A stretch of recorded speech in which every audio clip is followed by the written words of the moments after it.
Okay, marami po ang nagtatanong kung ano po talaga ang magiging desisyon ko pagkatapos po na nangyari yung viral video na yun.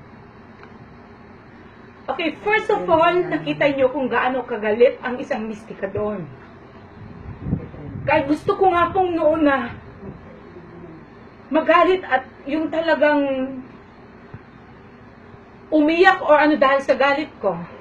Pero sinikap ko po talaga hindi umiyak. Pero ngayon po, marami tang pong mga rason kung bakit po ako mas emotional ngayon kaysa galit.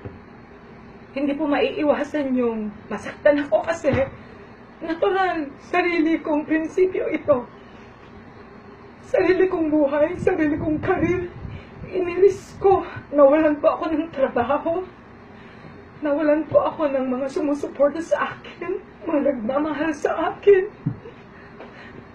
Marami pong nawala.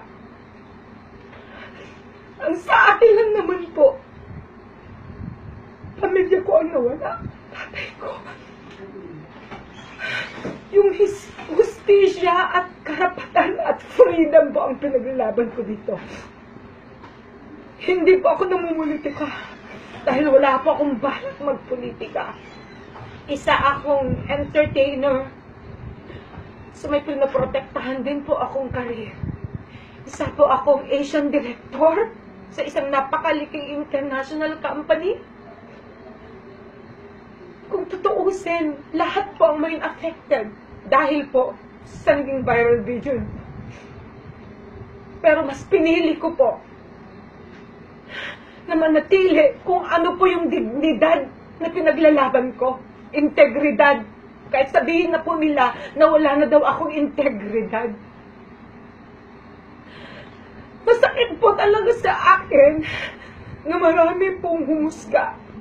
Pero sa akin lang po, kung kayo ang nawalan ng ama, kung kayo po ang nawalan ng hustisya, kinimkim ko yung galit ko for how many years. At nakita niyo po, pinost ko pa mo yung kanta na kinompos ko, na idinedicate ko sa aking tatay, yung I'll Bring You Back to Life. At nakita niyo rin po sa kantang yun, so umpisa pa lang yun yung bratatat ng ganun. Pinagtatawanan ako dahil sa bratatat. Pero hindi nila alam yung bratatat na yun. Yun ang nagiging nightmare sa buhay ko hanggang ngayon. At natatakot ako na maulit pa at makita pa ulit yung mga nightmares na yun. Kaya yung mga anak ko sa Facebook, nag-aalala rin sila kung ano magiging kahihinat na nito dahil sa safety ko. Marami na po akong na-cancel ng mga shows ko. Kasi po para sa akin ngayon, iisa lang ang buhay ko. Iisa lang ang pinaglalaban ko, freedom. At kung ngayon po nila ako papatayin at hindi ko po na ipaglaban ko anong pinaglalaban ko, napakasakit po yun. Dahil hindi ko nabigyan ng hustisya ang tatay at pamilya ko.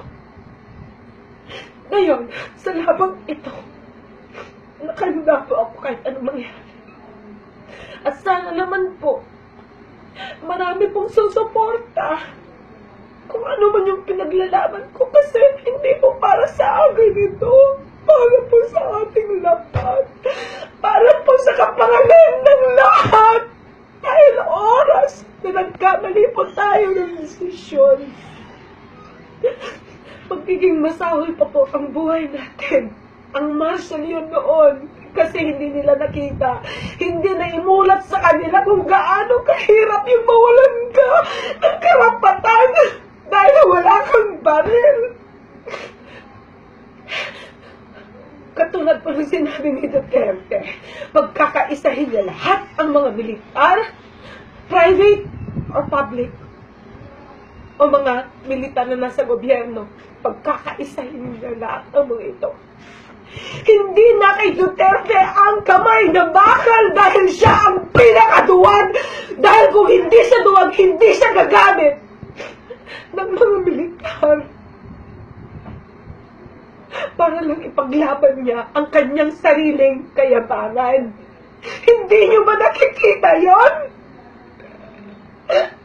Nasa militar ang problema dahil pag naibigay sa kanila ang karapatan o authority, full force sila natatanggalin.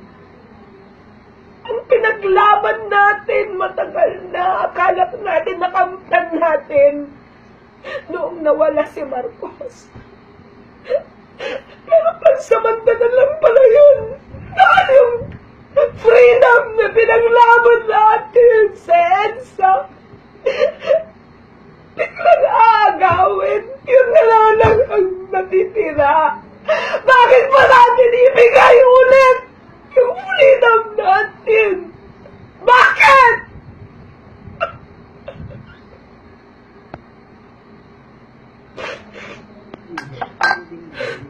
Mag-isip ka kayo. Parang away yun na. Gandang closing.